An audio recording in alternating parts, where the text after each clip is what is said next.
Sebelum nonton video yang satu ini, jangan lupa subscribe dan pencet lonceng agar tidak ketinggalan updatean baru dari IDX Channel. Baik, oke.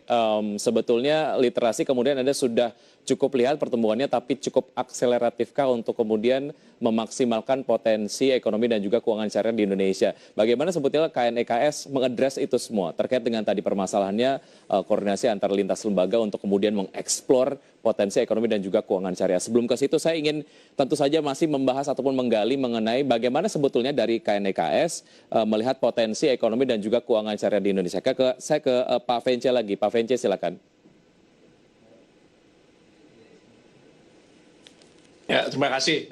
Maaf tadi sambungannya terputus. Ya. Jadi hari ini saya sungguh berbahagia karena kita duduk bersama dengan berbagai stakeholder yang mewakili daripada masing-masing lembaganya. Ya. Yang pertama sebagai contoh adalah Pak Anwar Basori. Pak Anwar Basori mewakili anggota daripada KNEKS yang terdiri dari 16 kementerian dan lembaga. Pak Anwar Basori ada di sini. Terus kemudian ada Pak Imam Teguh Sabtono. Pak Imam Sabtono beliau mewakili masyarakat ekonomi syariah. Tadi Pak Wapres menyebutkan bahwa di samping masyarakat ekonomi syariah, kita juga bekerja sama dengan Ikatan Ahli Ekonomi Islam Indonesia, yaitu IAEI dan juga DSN MUI atau Dewan Syariah Nasional MUI. Itu juga stakeholder yang sangat berperan bagi pengembangan ekonomi keuangan syariah. Di sini juga ada Pak Ebi.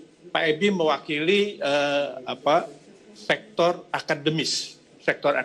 Jadi ini adalah satu ciri betapa bahwa kita ini selalu bekerja sama bersama dengan para anggota dan juga kementerian lembaga yang bukan anggota, bekerja sama dengan organisasi masyarakat MBS dan juga mungkin juga NU, Muhammadiyah dan semua organisasi masyarakat yang ada, dan kemudian juga dengan akademisi. Ini juga satu stakeholder yang penting sekali untuk bekerja sama mengembangkan ini. Kenapa kita bekerja sama? Tadi sudah disampaikan betapa bahwa potensi kita itu sudah luar biasa. Sebagai penduduk dengan muslim yang terbesar di dunia dan sebagainya, potensi sumber daya, kemudian juga ada pergeseran daripada lifestyle. Ya. Pergeseran lifestyle ini juga menyebabkan munculnya permintaan ya, terhadap industri produk halal.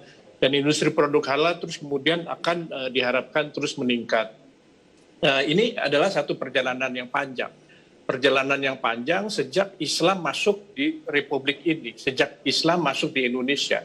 Tapi memang baru kita formalkan itu sejak didirikan, boleh dibilang sejak didirikannya bank bank syariah pertama di Indonesia.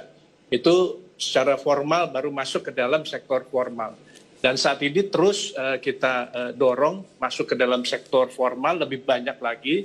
Tadi gerakan akar rumput ini kita harapkan menjadi bagian dalam satu ekosistem ekonomi keuangan syariah yang satu dengan yang lainnya itu berhubungan ya, tetap di dalam satu arahan sesuai dengan Kepres yang tadi telah disebutkan oleh Bapak Wapres sebagai Ketua Harian, bahwa kita mengembangkan industri produk halal, kita terus mendorong pengembangan daripada jasa keuangan syariah yang komersial, kita juga mendorong jasa keuangan syariah yang sosial, dan juga mendorong pengembangan daripada bisnis-bisnis syariahnya. Jadi secara terus-menerus dengan kerjasama dengan tadi seperti Pak Anwar, Pak Imam, Pak Ebi, dan berbanyak lagi,